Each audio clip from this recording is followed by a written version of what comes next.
Welcome back to the channel. It is me, Starbear, and if you're new here, hello, my name is Starbear. It is so nice to meet you. Dun dun dun dun. We are back today with another recipe from the Stardew Valley Cookbook. What are we making today, Sarah? I am so glad you asked. We are making bread and bruschetta. Wow. Oh my gosh, wow, look at that. It is our last summer recipe. Oh my gosh, can you believe it? By the time you see this video, it's already gonna be autumn. It's gonna be out of season. You know? No? Okay. But it's our last summer recipe for the cookbook, and we'll be moving on to fall. For those of you who don't know, the Stardew Valley Cookbook is sectioned off by season, so it has like different colors for each of them. So we have gone through spring and we're now finishing off summer. Wow. Oh my gosh, this is so cool. I'm so happy that like we're getting this far. So now we're on to our final one for this season. I have a love-hate relationship with bread. I have made it a couple of times, like a handful of times before. I've even made it in like past videos. It doesn't stop getting scary, okay? It tastes delicious, but it doesn't stop with intimidating me. This is from the kitchen of the Queen of Sauce, and it makes 4 servings. We have our little note here, and oh my gosh, I need to show you guys what the Junimos look like. Oh my gosh, look at them.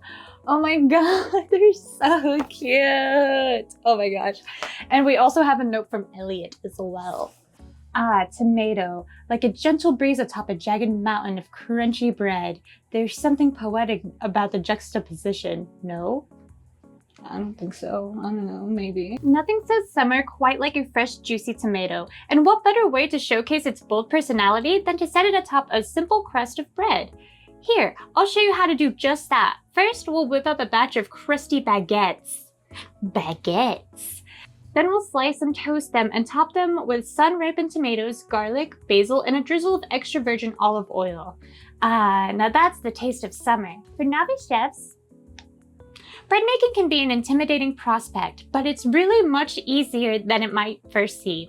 There aren't many ingredients to worry about, and when the time comes for the dough to rise, the yeast does all the work for you. With a little practice, you'll be impressing all your friends with your masterful bread making skills. Yeah? No, I won't. No, we'll see how it goes. Bread is still intimidating. I don't think I've had bread and bruschetta before, so this is gonna be interesting. I don't think I've actually tried making baguettes. Have I? I don't know. I made bread. I don't even remember. It was bread. It had dough and yeah. It had yeast. Yeah. So I'm not sure. I'm on my confidence scale. I think we're probably at like a 5. Like I will make it to the end, but I'm not confident that it'll look pretty. So I guess we'll just see how it goes. I'm sure it'll go well, right? Deep breaths, we'll see. I guess we can just go ahead and get started. And here are the ingredients. Yeah, there's really not a lot. Wow. Okay, so now that we have everything all gathered, it is now time to read what we need to do. It's separated by the bread and the bruschetta. It is called bread and bruschetta. In a large bowl, whisk together the lukewarm water and honey until smooth. Whisk in the yeast and let the mixture sit until foamy, about 10 minutes. To the bowl, add the all-purpose flour, whole wheat flour, and 2½ teaspoons salt, and stir with a wooden spoon or rubber spatula until the mixture comes together to form a shaggy dough. Using your hands, mix until the dough forms a somewhat rough ball. The dough will seem dry at this point, and that is okay. Cover the dough and let it sit at room temperature for 15 minutes. This short resting time will allow the dough to absorb some of the liquid and make it easier to knead.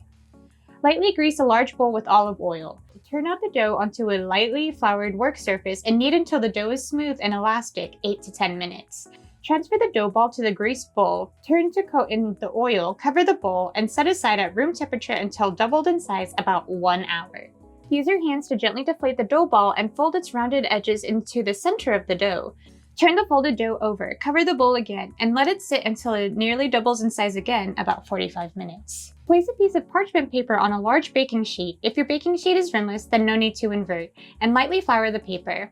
Transfer the dough to a slightly floured work surface and shape into a roughly 6-inch, 15 centimeter square, and cut into 4 equal pieces. Working with one piece of dough at a time, use your fingers to press the dough into a rough rectangle about ½ an inch thick, with the longer side closest to you. Fold the top and bottom of the dough toward the middle so that the edges just slightly overlap. Then use your fingers to seal the seam. Repeat this flattening and folding technique once more. The dough should have folded to a log roughly 10 inches long. The ends of the log should be pretty rounded, but if not, use your hands to push them to a more rounded shape. Place the log seam side down on the baking sheet. Repeat the shaping process with the 3 remaining pieces of dough, spacing the logs evenly apart on the baking sheet. Let the loaves sit uncovered until they become very puffy, with the squishiness of a jumbo marshmallow about 1 hour. The dough will rise and appear more loaf-like, but it will not necessarily double in size.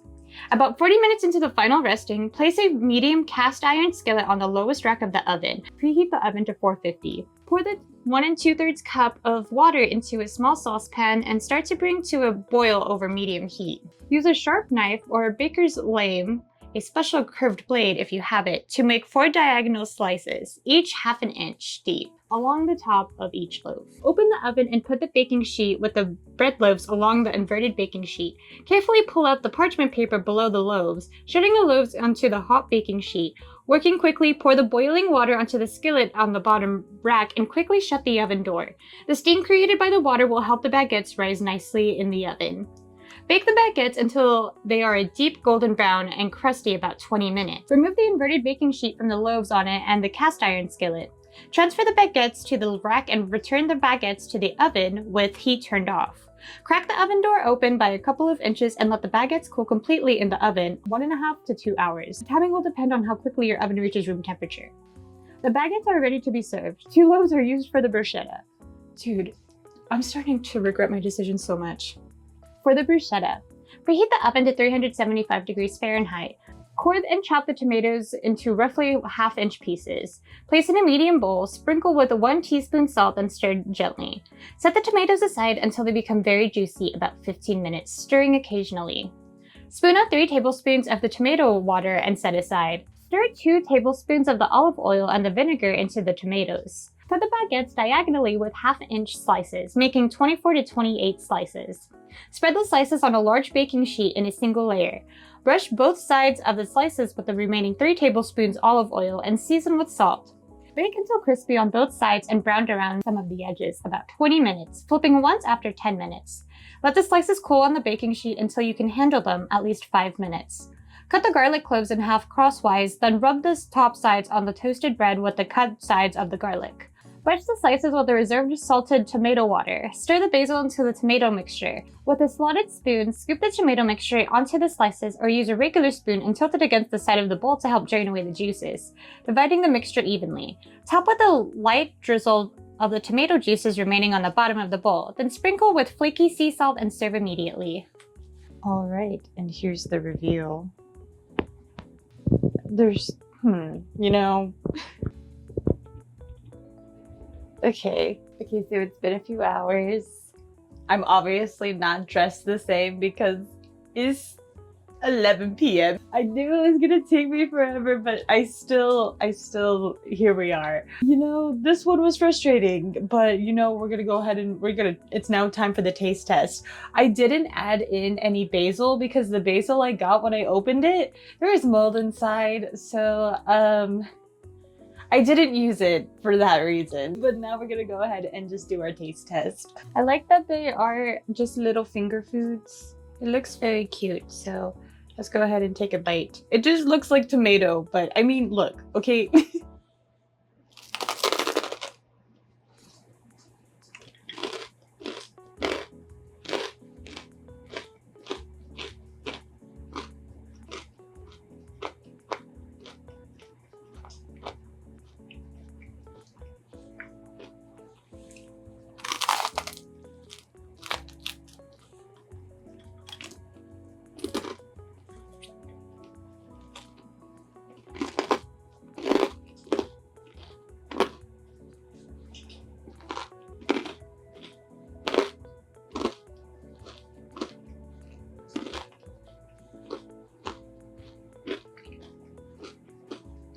This is good.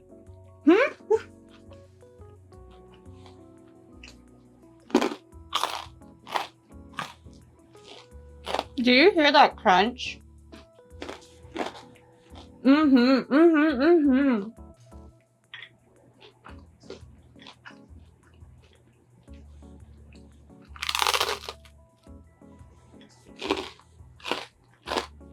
What a crunch. This is delicious.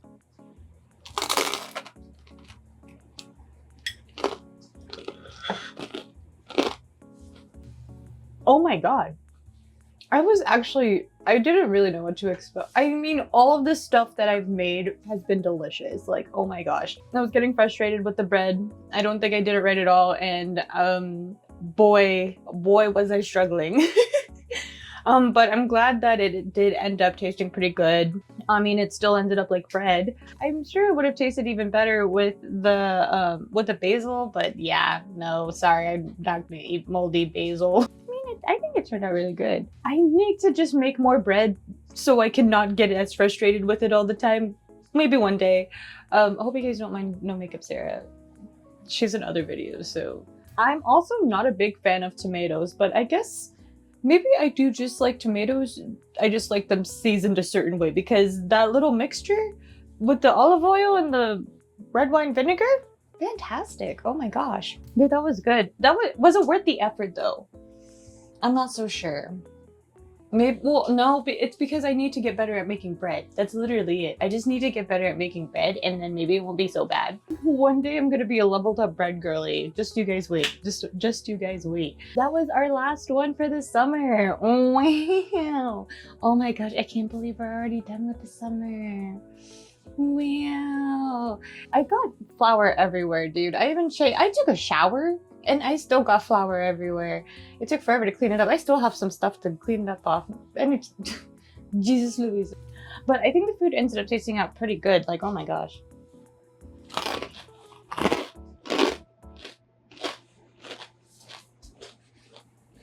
That's such a good crunch. I'm trying to look back to see what my favorite summer recipe was. I think my favorite one is still definitely the tropical curry, especially when it looked exactly like the picture. Can ever get over that. Yeah, that's definitely my favorite thing that we've made so far. The pizza also was fantastic, but I think that was spring. Yeah. Yep, so my favorite thing from the summer so far that we have made was the tropical curry. This is pretty good too. Not top 3 though, so I don't know if it was really worth the effort. Bread always makes me frustrated, and this was no different. I was so frustrated, but the bread turned out pretty yummy. I won't lie. They turned out ugly, but they turned out yummy. Story of my baking, cooking life. And it'll continue on. I really enjoyed making it. Well, no, I enjoyed eating it. I didn't enjoy making it. Would I make it again? Honestly, I don't know. I might, because I might need to just challenge myself to like make bread and I'll just make it the same way from this specific one or something. I don't know. I'll speak it into existence, but will I follow through? I'm not quite sure, to be honest. I guess that's all I got for y'all today. Now we're gonna go move on to the fall recipes. What is the first one gonna be? I'm not sure yet. We'll find out on that video. I want to thank you guys so much for taking the time out of your day and watching through this video and making it until the end. Is there one from the summer that we have done that was your favorite, or that you wanted to try to eat the most or try making the most? Dude, that curry. I hope you all have a wonderful, wonderful rest of your day, and I hope to see you guys in the next video, or, you know, whatever you want to come by. I'll be around. Here on YouTube. Okay, bye. I like that they are just little finger foods. It looks very cute, so let's go ahead and take a bite. It just looks like tomato, but I mean, look, okay?